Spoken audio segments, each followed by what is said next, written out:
donc pour ce tour de l'actualité de la presse sportive, notamment. On va aborder le premier sujet.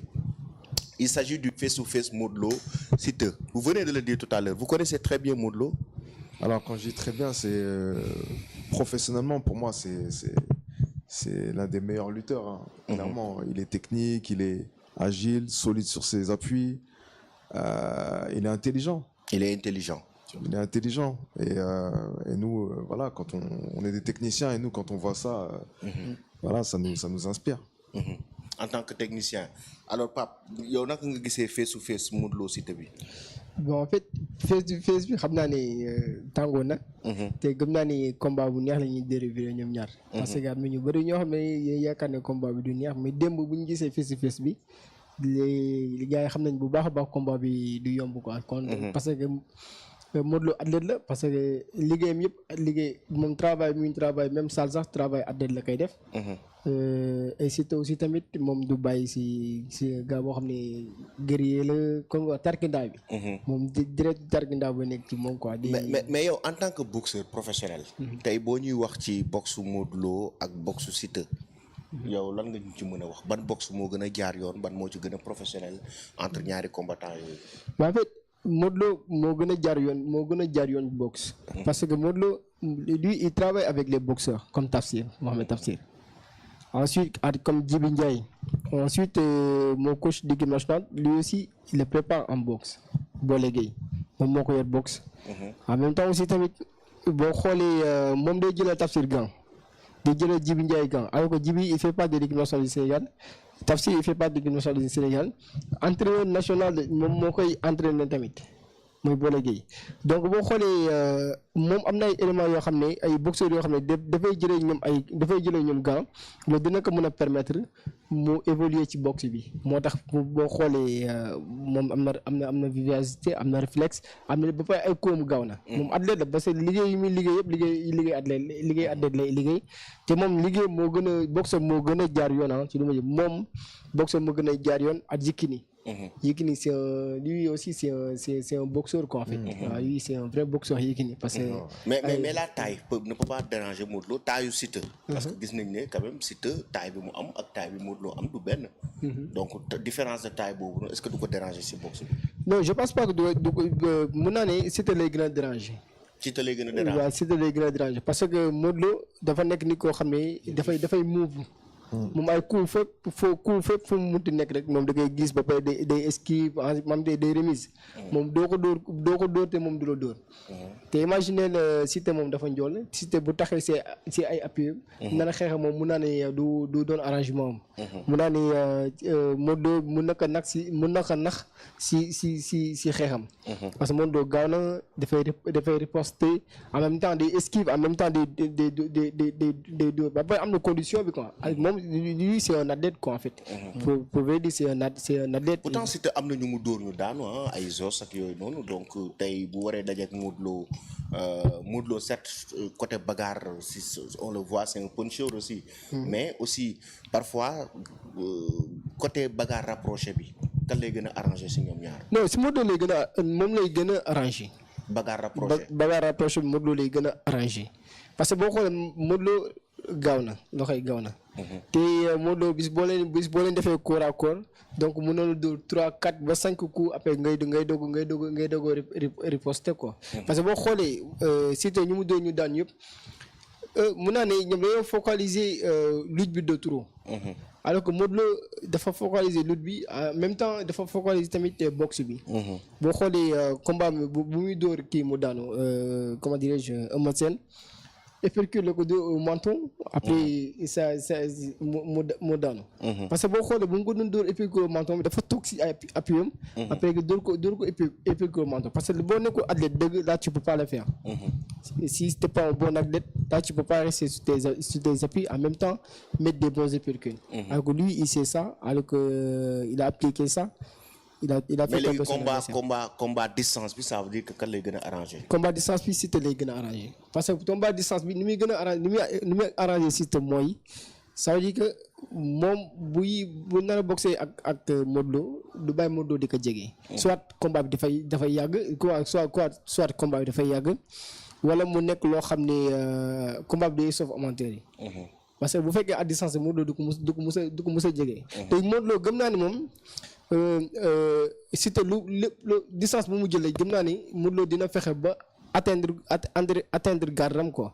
ça veut dire que moom naama la te Modou Lo moo war a chercher pour dem jëli.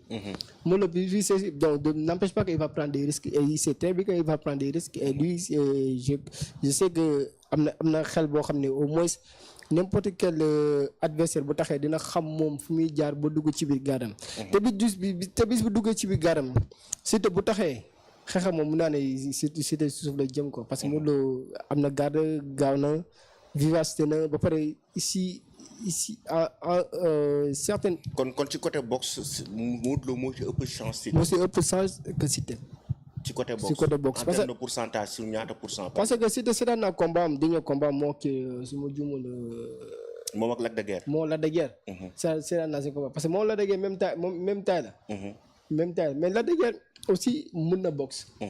mais mun naa ne du exploiter droite am lu bari moom gauche am lay gën a exploiter su lu bari. ay direct jàpp lay def te moom bu doon exploiter droite bi doo jàpp déclenche droite mun naa ne adversaire mi bëri dina kaw parce que damay seetaan ay combat am damay gis ay ouverture xam peut-être du am courage dem wala du wóolu boppam pour doo droite bi alors que Modou Lo je sais très bien que moom dina jël risque yooyu tamit at nu mu moom boo amee occasion da koy exploiter waaw moom boo amee occasion da koy exploiter te gëm naa ne aussi combat à distance arrangé wu Modou Lo combat à distance moo arrangé Siteu mais bu rapproché combat rapproché arrangé wu Siteu quoi. arrangé wu Siteu. Vous avez entendu l'analyse de Pape qui évoque notamment la différence entre les deux combattants, surtout Siteu et Modou Lo aujourd'hui en termes de boxe, que Modou Lo est largement supérieur, c'est ça? Ouais. Même si c'est un combat à distance, ça arrange beaucoup plus Siteu, mais si c'est un combat rapproché,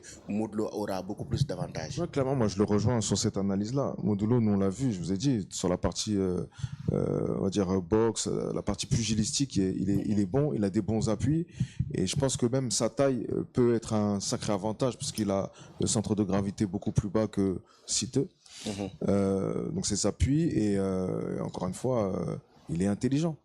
Voilà, il est intelligent, et je pense que ça va être un match très très serré. C'est vrai que je connais beaucoup moins Siteu, mais je pense que ça va être un dur à cuire également. Donc voilà, moi je vais pas me lancer dans les pronostics parce que je vois la question arriver, mais je sais que ça va être un combat acharné.